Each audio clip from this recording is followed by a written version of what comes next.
Begitu juga ma'asyiral muslimin yang dirahmati Allah Subhanahu wa taala. Oke. Terkait dengan makanan, okay. Makanan. Hati memerlukan nutrisi, akal memerlukan nutrisi, fisik juga memerlukan nutrisi, dan masing-masing juga ada waktunya. Allah memerintahkan untuk mengkonsumsi makanan fisik itu halalan thayyiban. Ada waktu, ya, ada waktunya kapan. Tapi kalau orang kemudian tiap malam jam 9 malam makan terus, apalagi yang dimakan itu sate gulai, habis makan langsung tidur. Nah, makanannya halal tetapi yang dilakukan keliru, melawan sunatullah. Di sini kemudian pentingnya mempelajari wa fi anfusikum afala tubsirun. Jadi hadirin yang dirahmati Allah Subhanahu wa taala, Islam menjaga keseimbangan ini dalam kehidupan, termasuk di dalam konsep ekonominya. Bahkan kalau dalam ekonomi Islam itu Bapak Ibu, istilahnya bukan ekonomi Islam, tidak, tetapi kata yang digunakan untuk menjelaskan konsep Islam dalam bidang duniawi, materi dan lain sebagainya ini adalah menggunakan kata-kata al-iqtisad.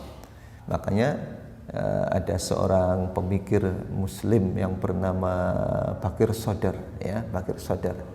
Ya, secara mazhabnya dia itu mazhab Syiah, tetapi pemikiran ekonominya itu dia tidak mau menggunakan kata ekonomi, karena ekonomi itu cenderung ke arah materi, lebih memilih kata iktisad, sehingga bukunya disebut dengan judul Iktisaduna.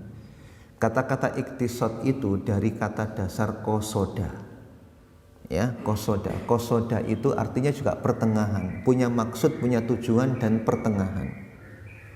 Di dalam Al-Quran juga Bapak Ibu yang dirahmati Allah Subhanahu wa taala, kata yang digunakan itu juga kata-kata iktisad. Jadi yang bisa menggambarkan hakikat sesungguhnya tentang praktek ekonomi Islam dan juga konsepnya itu adalah kata-kata iktisad. Kata-kata iktisad yang menunjukkan arti pertengahan. Nah, kata-kata iktisad ini hadirin yang dirahmati Allah Subhanahu wa taala berusaha menyeimbangkan antara ra'sul mali wal amali, menyeimbangkan antara posisi modal dan pelaku usaha, pemilik modal dan pelaku usaha, antara modal finansial dengan modal skill, dengan kerja dan usaha. Kalau dalam kapitalisme tidak. Yang dipentingkan adalah individu, tetapi individu yang memiliki duit, bukan individu yang kerja kalau dalam kapitalisme. Jadi sebetulnya tidak jujur juga ketika mengatakan kami mementingkan individu, tetapi yang dipentingkan, yang dibela itu adalah individu pemilik modal finansial, bukan individu yang kerja. Contohnya apa? Karena dia menghutangkan, yang menghutangkan uang ini, pemilik uang merasa akan tetap aman karena uang yang dihutangkan akan kembali, bahkan ada jaminan untuk mendapatkan tambahan karena persentasenya dari pokok. Sedangkan pekerja bagaimana? Pekerja dia kalau untung tetap memberi, kalau rugi juga tetap memberi tambahan. Jadi pemilik uang ini Bapak Ibu tidak mau menghadapi resiko dihadapi oleh orang yang bekerja. Nah, ini muncul persoalan. Yang kerja itu uangnya, fisiknya nggak mau bekerja meskipun dia menikmati hasil kerja fisik orang lain. Jenengan usaha, dapat modal hutang, dia menetapkan keuntungannya itu persentase dari pokoknya. Dari pokok. Kalau misalnya saya hutang ini untuk keperluan konsumsi, saya konsumsi itu kan mengeluarkan, tidak mendapatkan tambahan, tapi harus memberi tambahan kepada orang yang menghutangi. Kalau saya gunakan untuk bekerja, hasil kerja saya dinikmati oleh orang ini yang tidak bekerja. Muncul persoalan. Kalau Islam tidak, posisinya ditempatkan secara adil, secara seimbang antara pemilik modal finansial dengan pelaku usaha. Kalau yang ini untung, ini juga mendapatkan keuntungan. Kalau yang ini rugi, ini juga merasakan kerugian. Bahkan ada kaidah, orang itu kalau siap untung harus siap menanggung risiko. Kalau modal panjenengan itu modal fisik Bapak Ibu, orang kerja itu siap mendapatkan hasil, siap juga tidak mendapatkan hasil. Jenengan dagang itu mungkin saja untung, mungkin juga rugi. Memastikan keuntungan dalam segala kondisi itu sulit dan tidak bisa dipastikan. Coba hadirin yang dirahmati Allah SWT, boleh jadi ada orang mengatakan, kalau bisnis saya ini pasti untung. Tapi ketika Covid bagaimana? Mandek semua. Yang terjadi mandek. Tidak bisa memprediksi seperti itu. Hadirin yang dirahmati Allah SWT, jadi menyeimbangkan antara pemilik modal finansial atau uang ini dengan bekerja. Begitu juga menyeimbangkan antara produksi dan konsumsi. Kalau dulu sebetulnya hadirin, masyarakat Mekah itu dalam praktek bisnisnya itu sudah berusaha menyeimbangkan antara permintaan dan penawaran. Sehingga ekonomi itu selalu dalam posisi keseimbangan. Kalau jumlah dinar dan dirham di Mekah itu lebih banyak, maka para pedagang kalau berangkat ke Syam pulang lebih banyak membawa barang. Kenapa? Karena uang banyak beredar di kota Mekah. Tapi kalau ternyata hadirin stok barang di Mekah itu lebih banyak, kemudian mereka kalau pulang dari Syam lebih banyak membawa dinar. Ketika ke Yaman lebih banyak membawa dirham. Dijaga keseimbangan antara penawaran dan permintaan. Kalau kapitalisme menjaga keseimbangan itu hanya teoritis. Pasar keseimbangan hanya sebatas teoritis saja. Sebetulnya praktek bunga itu sudah terlihat nggak akan seimbang. Kenapa? Karena uang yang dikeluarkan sekian, minta tambahnya sekian. Sehingga terjadi konsentrasi kekayaan di kalangan orang-orang kaya saja, sedangkan Islam tidak. Kaila yakuna dulatan baina al-aghniya'i minkum. Demikian pula hadirin yang dirahmati Allah, keseimbangan produk. Keseimbangan produk antara produk yang masuk kategori daruriyat, hajiyat, tahsiniyat. Kalau dalam maqasid syariah itu ada 3 kategori itu hadirin. Ada yang primer, ada yang sekunder, dan ada yang tertier. Ini diupayakan seimbang.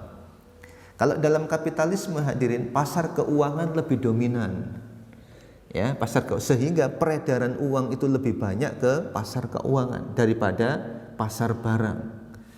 Karena lebih banyak ke pasar keuangan, produksi pasar barang ini yang menyentuh hajat hidup orang banyak tidak terlalu besar. Harga kemudian bisa menjadi mahal. Sedangkan yang pasar keuangan nggak ketahuan ini barangnya ada apa tidak. Perusahaan-perusahaan yang sahamnya tinggi hadirin rahmati Allah itu sebetulnya angka-angka saja kan. Uangnya ada apa tidak? Kayaknya nggak ada uangnya. Makanya kemudian nerontok begitu saja. Kita juga heran, sebesar itu kok bisa kemudian dikatakan bangkrut. Padahal meger-meger fisiknya itu. Hadirin yang dirahmati Allah Subhanahu wa taala, juga menyeimbangkan antara kepentingan produsen, kepentingan perantara. Kalau sekarang itu agen, kemudian juga kepentingan konsumen. Ini dijaga betul. Ini kalau mengkaji tentang tas'ir, penetapan harga di dalam Islam itu hadirin yang dirahmati Allah SWT, bahwa pemerintah yang punya wewenang dan otoritas untuk menetapkan harga harus menjaga kepentingan produsen, kepentingan pedagang, dan kepentingan konsumen, pembeli. Nah, ini dianalisis oleh Ibnu Taimiyah. Beliau menganalisis hadis Rasulullah Sallallahu Alaihi Wasallam yang saat itu terjadi kenaikan harga tinggi naik. Masyarakat datang pada Nabi dan mengatakan, ya Rasulullah, sa'ir lana. Nabi tolong harga-harga dipatok, ditetapkan. Kenapa? Karena harga tinggi. Rasulullah Sallallahu Alaihi Wasallam menolak dengan mengatakan, innallahar raziqu al-qabidu al-basitu al-musairu. Allah yang memberi rizki, Allah yang menahan rizki, Allah yang membentangkan rizki, dan Allah yang menetapkan harga. Rasulullah menolak, tidak mau menetapkan harga. Tetapi di kalangan fuqaha termasuk Ibnu Taimiyah memandang hadis ini tidak secara tekstual, tetapi belum melakukan analisis dengan pendekatan maslahah. Kenapa Rasulullah menolak intervensi harga? Tetapi Kalau pandangan Adam Smith yang kemungkinan besar juga merujuk kepada hadis ini mengatakan yang menentukan pasar itu adalah tangan-tangan yang tak nampak. Kalau Rasulullah yang menentukan harga itu, al-musair itu adalah Allah Subhanahu wa ta'ala. Yang terjadi apa? Adam Smith membebaskan pasar. Biarlah pasar itu bebas menentukan harganya. Dikaitkan dengan permintaan dan penawaran. Masalahnya adalah ini basisnya materialisme, individualisme, dan liberalisme basisnya. Tidak memperhatikan halal dan haram. Sehingga yang terjadi apa? Yang penting bagaimana caranya mendapatkan keuntungan lebih, dan bagaimana caranya agar meskipun produk banyak tetapi yang ditawarkan sedikit. Muncullah monopoli atau penimbunan dan sebagainya. Kalau Rasulullah SAW ketika menyebutkan al-musairu, itu basisnya bukan materialis, bukan menafikan moral. Makanya kemudian Ibnu Taimiyah berpandangan begini, Rasulullah menolak menetapkan harga ini. Kenapa? Karena saat itu murni harga itu terjadi karena faktor permintaan dan penawaran. Saat barang memang tidak ada tapi yang minta banyak, harga bagaimana? Ya naik.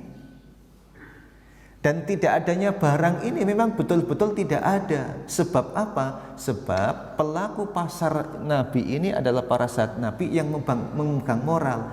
Jadi sulit dikatakan kalau mereka melakukan penimbunan.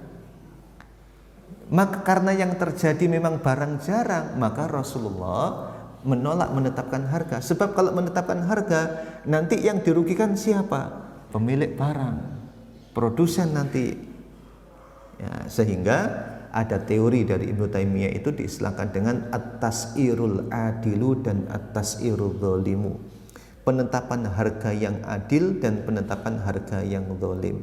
Dikatakan adil bila kalau memang ternyata ada pihak-pihak yang menimbun barang sehingga barang menjadi langka dan harga naik, maka intervensi diharuskan.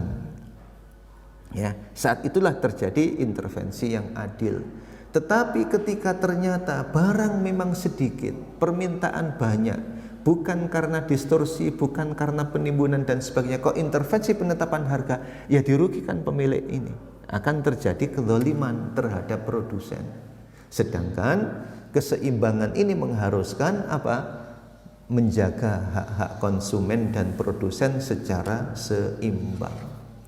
Demikian pula Bapak Ibu yang dirahmati Allah, pihak-pihak yang menjadi wasit, ya, yang pihak-pihak yang menjadi penengah antara produsen dan konsumen. Nah, pihak-pihak yang menjadi penengah ini, kalau dulu Bapak Ibu di antara sahabat Nabi ada yang meriwayatkan dulu posisi pedagang itu disebut dengan samsaroh, makelar, tapi oleh Nabi dikubah, diganti dengan tajir, dengan pedagang, ya, posisinya sebagai pedagang. Pedagang dulu dengan pedagang sekarang itu berbeda. Kalau dulu pedagang itu kulaan pakai duit, kalau sekarang banyak juga yang kulaan nggak pakai duit. Oke. Bahkan yang terjadi apa? Kulaan nggak pakai duit tapi mendapatkan duit. Nah, ini pasar-pasar kapitalis begitu, hadirin dirahmati Allah Subhanahu wa taala. Ini pasar, kalau Anda jualan di sini harus bayar. Dulu pernah saya ceritakan dan saya sampaikan, ada seorang teman dulu waktu memimpin salah satu perusahaan di Singosari, produk kami Ustadz, satu item produk kami bila ingin listing di market-marketnya ini harus antara 5 sampai 10 miliar kami harus bayar. Satu produk Bapak Ibu. Kalau satu tempat, ada seorang alumni Brawijaya itu, dia bisnis pecel Madiun itu. Dia bilang, cerita saya Ustadz, kalau menaruh di satu market modern ini kami harus bayar 20 juta. Ya, jadi yang naruh malah yang punya toko ini malah mendapatkan keuntungan, nggak kulaan. Kalau misalnya jenengan pemasok barang terlambat bisa didenda Pak oleh sini. Nah, hadirin Bapak Ibu yang dirahmati Allah Subhanahu wa taala, kalau Islam menyeimbangkan kepentingan pihak-pihak ini. Selanjutnya hadirin yang dirahmati Allah Subhanahu wa taala, nanti aplikasi berikutnya, kajian-kajian aplikasi dari